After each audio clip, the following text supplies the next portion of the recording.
your face when you're moving from place to place. Good morning. Good morning, viewers, and welcome back. It is 7:43 a.m. Welcome back to the Tobago Updates morning show, coming to you here live from the Port Mall in Scarborough, Tobago. And on set with us, we have Keigon Denoon, a newly elected president of the Buccoo Village Council. Morning, and welcome to you. Good morning, Julian. Good morning, Tobago. A special good morning to the Buccoo Village Council Executive and all members of the best little community on the island. Thank you for having me. As we get started this morning, just a few days ago, we would have had the interim president on, and then we were told that there would be the upcoming elections.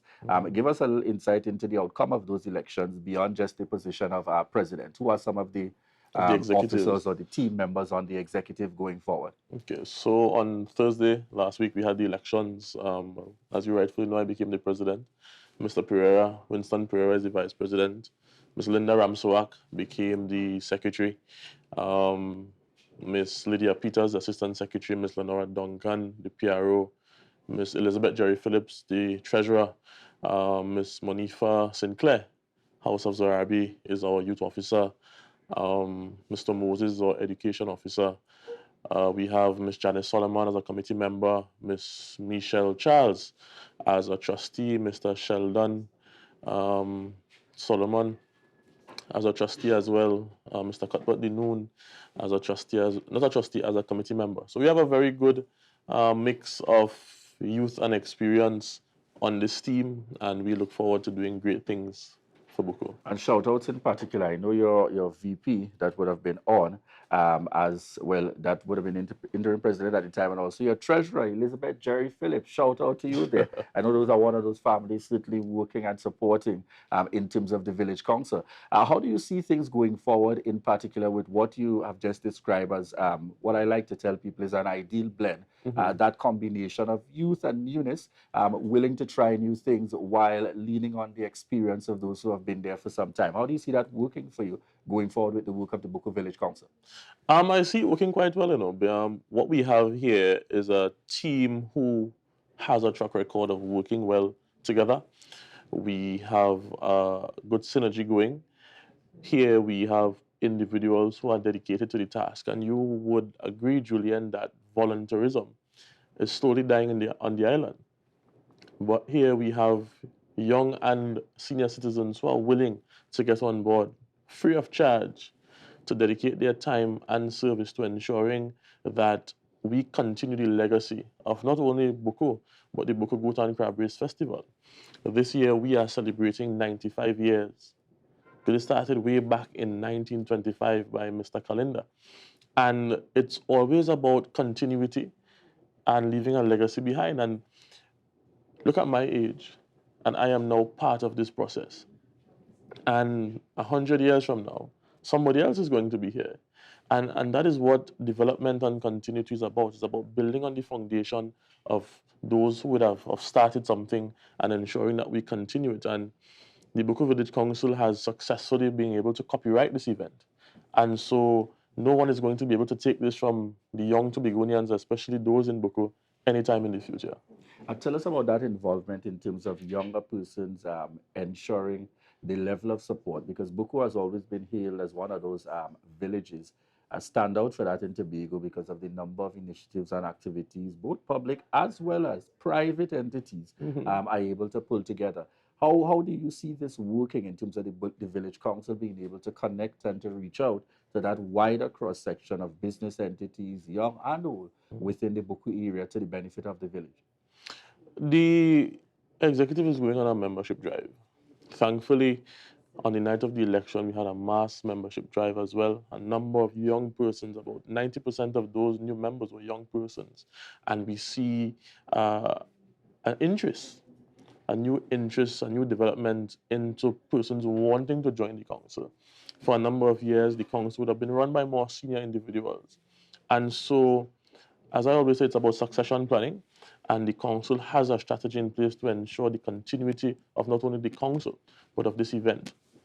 What we're going to do is ensure that this council is not just an NGO, but more of a family-oriented organization. where all factors, the public, the private sector are involved, all the businesses in the community get on board, because we cannot do it alone. It is something that we have to do together to ensure that we can deliver to the community as best as we can. All right. Any sneak peeks as we look forward to the annual Buccoo Goat and Crab Festival? Yes, I know you were just elected, but any sneak peeks into what we can anticipate with this full return? Because we know last year, of course, coming out of the pandemic, it was more of a taste for many things that we would have held in the island and nationally. What can we look forward to this with this full return of the festival on Tuesday, that unofficial holiday in Tobago that we all look forward to? Currently, I have a meeting tomorrow with my executives where we're going to formalize a number of the details of the event. This afternoon, I also have a meeting with the AIR representative, Mr. Sonny Craig, to also have some more formal conversations on the decisions that we are going to be making. And so my executive has not authorized me as yet to give out the specific details as it pertains to the planning of the event. However, what I can say is that the event is going to be a very dynamic one. It's not only going to be one that focuses on entertainment internationally, but it's also going to place significant emphasis on entertainment locally.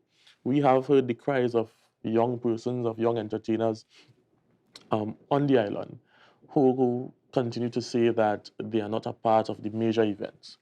And so we at the council have heard their cries, and we ensure that they are going to be part of the event in a very major way.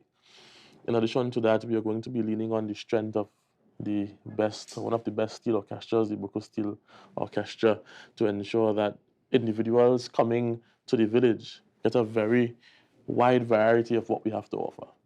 All right. Tell me, as someone taking up this responsibility at your age, yes, folks, don't let it be head fully at all. A young person that I've known extensively over the years, youth development work, continuing in youth development work, and now taking on this portfolio, as you rightfully said, that have been held over time traditionally by persons who were probably more senior in the circumstances. What would you say is one of the main things you are hoping to achieve coming out of your presidency? Well, out of my presidency, I hope to achieve greater integration into the council. For a number of years, some members of the community have seen the council as an exclusive group.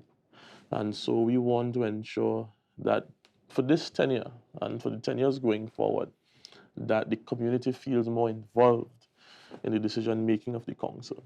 And that has to come into place by more involvement by the members of the community, and a better relationship as it pertains to information going out. I could sit here and have all the great ideas, which I do. However, ideas are best made based on information. And that is only going to come through consultation with the community members, seeing what they want and their needs, and seeing how best we can help them to achieve the goals that they would set for themselves. And it's all about, as I said, continuity. And you know I'm going to place significant emphasis on youth development, because that is something that you and I are both passionate about, because at the end of the day, the young persons are going to be the ones who are not only going to lead today, but are going to lead tomorrow. And what you instill in them is what you're going to get out of them. So if you put in good, you're going to get out good. If you don't put in anything, you're not going to get out anything. And so significant emphasis for my tenure is going to be placed on youth development, and also more appreciation for those who have gone before us and laid a foundation, trying our best to appreciate them and honor them before that time comes. Just one input coming in just before we close. We understand that there might have been some queries obviously coming in from an individual within the Buccoo area going live, etc. yesterday, speaking to concerns with the bylaws, etc., and not having a stipulated quorum and so on. Just confirm for our information in terms of the numbers and the turnout that came out. I know you indicated much larger numbers than normal would have been out to the village council. You want to bring some clarity to the concern? Not a problem at all. As I said, I'm not quite sure the specifics of the concern. However, there were individuals who came on the night expecting to be able to vote, but they were not members of the council. And so we would have given them the opportunity to join. However, they would not have been given the opportunity to vote. And those laws are not set by us. Those laws are set by the national body of the village council. And so it says that you have to be a member for at least 3 months, a financial member, to be able to have a voting contribution. And so for the next election, those new members would have the opportunity to vote. However, it's unfortunate that they were not members for that period of time to be given the opportunity to vote. And so, as I said, the elections were not run by us. This is something that was controlled by community development and facilitated by them. We were just participants in the process. And so any issues as it pertains to bylaws and stuff like that were not in our remit. And if they had a problem with the process of the election, that is something that they would have to take up with the individuals who would have hosted the elections. All right. But certainly, you're a president that is prepared to incorporate all. Of course, of course. As I said, going forward, we're going to be a bit more inclusive of everyone, so that at the end of my tenure, it is not going to be said that individuals don't feel like they were part of the council, or the council was an exclusive group. Thank you very much there, Keigon Denoon. And let me take it here to say, go back to that wide shot camera. We're getting a commitment from Keigon Denoon that as soon as those plans are confirmed, it will be delivered here on Tobago Updates Morning Yes, Show. yes, yes. Excellent. You have my commitment. Certainly, you have the word of Mr. President here. We want to thank you so much, Keigon Denoon, newly elected president of the Buccoo Village Council, joining us here on set, speaking to the outcome of the recently held elections that took place with this new executive being elected and installed, and also looking forward to the highlights with the upcoming Goat and Crab Race Festival. So yes, folks, you have a confirmation. Things will be back in full flow come this Easter Tuesday. So viewers, once again, we want to thank you so much for the continued love and support for the Tobago Updates Morning Show. Coming up in the next segment, we have Carisha Thomas, and that's the founder and coordinator of Modified Minds. And we're speaking to Modified Minds Easter Extravaganza. So we're looking forward to those upcoming discussions. And we want to thank you so much for the continued love and support, those of you joining us via TV, those listening in on the radio, and to each and every one of you joining us online. This is your opportunity to share the live, share the live, share the live.